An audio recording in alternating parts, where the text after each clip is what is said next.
E-commerce store owners, are your Performance Max campaigns lagging behind? In this video, I'm going to show you how I generated over $76,000 in revenue and over 1,800 sales using this exact Performance Max strategy.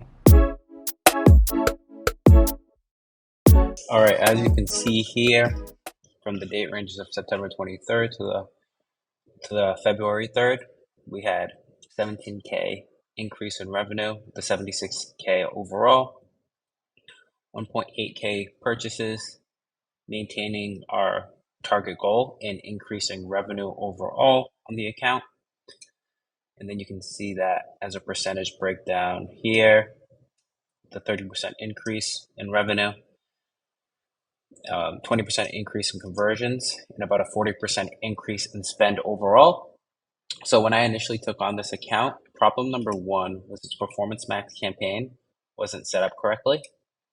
So essentially what I did with the Performance Max is I started at the asset group level and I took all of their different product categories and broke those out into their own asset groups because it would essentially have its own signal that we'd want to optimize for.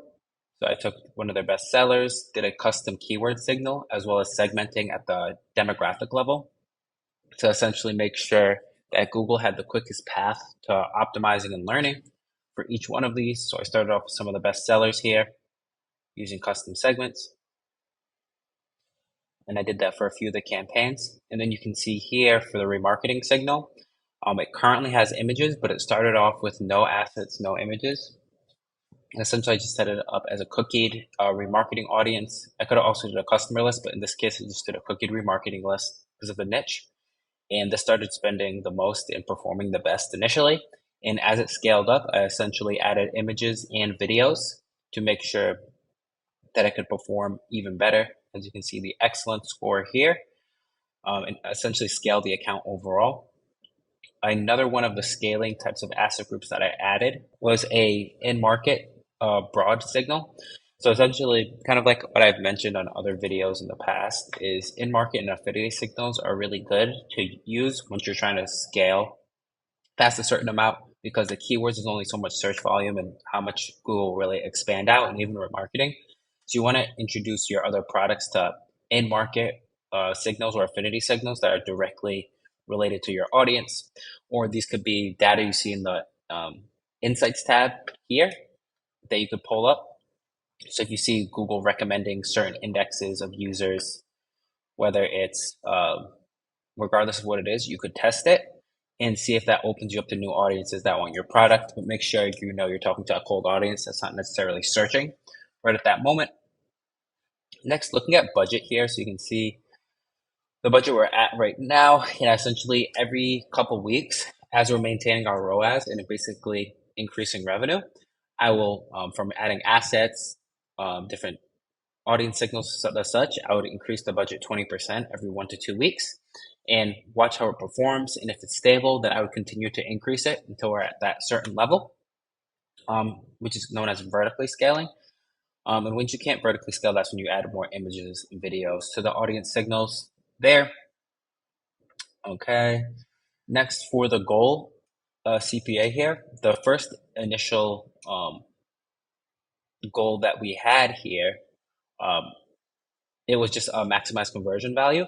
So that's good to start out with, and that's what I wanted to start out with, a maximized conversion value bidding goal. And that's what you initially do because you want to allow Google to test a wider ceiling of essentially whether it's a remarketing custom segment. You don't want to automatically in the beginning set a hard target because then it won't test. It'll be harder to scale that campaign. So you want to keep it open, allow it to collect like 20 to 50 conversions in that few week period or month-long period. And then when you see you're still hitting your volume but you see ROAS start to dip below what you're profitable, then you can set a hard target and then be more comfortable adding that 20% budget increase every other week or week over week, depending on how much you're spending.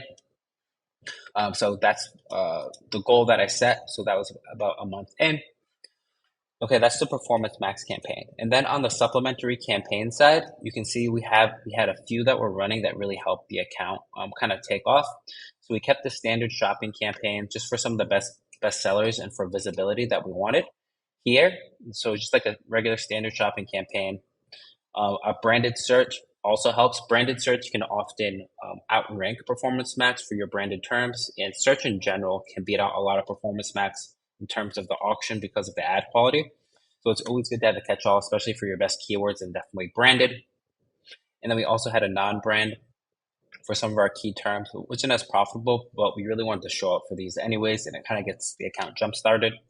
You can see we had a few experiments running on the shopping side, and we also had a remarketing list um, that was running, but that was paused because of performance. So these are all good supplementary campaigns to have. And even on an account like this that has videos and images assets, discovery and YouTube campaigns is another way to introduce Performance Max to additional networks that is maybe not really scaling on, because the dynamic search ads in shopping is primarily like 80% of what Performance Max starts with until you introduce these supplementary campaigns for it to be able to test and want to scale these and see how they're performing on other networks, take that data and scale.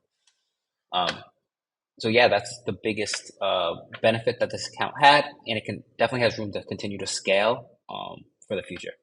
Book a free one-on-one consultation below to scale your Performance Max campaigns.